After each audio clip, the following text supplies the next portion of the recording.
স্বাস্থ্য সরকার কিন্তু free of compulsory করতেই হবে সরকারকে। কিন্তু বর্তমান সরকার যেটা চলছে সবসময় চাইছে শিক্ষাটাকে বেসরকারিকরণ করা।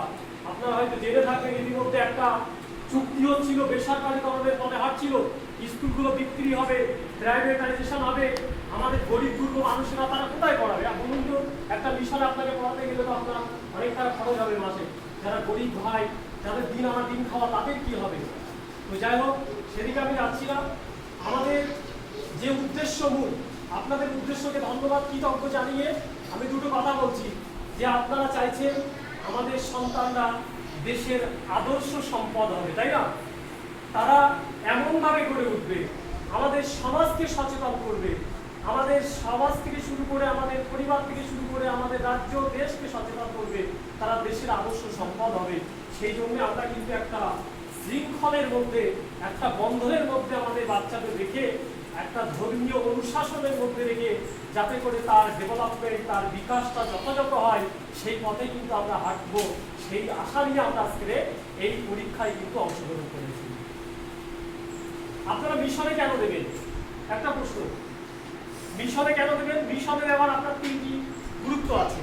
নাম্বার ওয়ান, আমাদের সবাইকে মরতে হবে, তাই না? মরতে কিন্তু সবাইকে হবে। আমি যতই আধুনিক হই, বিজ্ঞানী হই, আর ইঞ্জিনিয়ার হই, যাই হই না কেন, আমাদের কিন্তু মরতে হবেই। আমাদের মুসলমান ধর্ম হিসাবে ইসলাম যে আমাদের শিখিয়েছে, যে আমাদের ইসলামী যে বুনিয়াদগুলো আছে, বুনিয়াদের উপরে কিন্তু আমাদের দাঁড়িয়ে রাখতে হবে। এই দুনিয়াটা পুরো বেকার, কিছুই নেই দুনিয়াতে। এই দুনিয়াটা শুধু একটা শস্য ক্ষেত্র।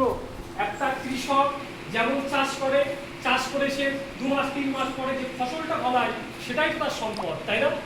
আপনি চাষ করলেন, 3 মাস ধরে কঠোর পরিশ্রম করে মাথার ঘাম পায়ে ফেলে চাষ করলেন মাঠে, যদি আপনার ফসল না হয়, আপনার সেই চাষের কোনো মূল্য থাকবে?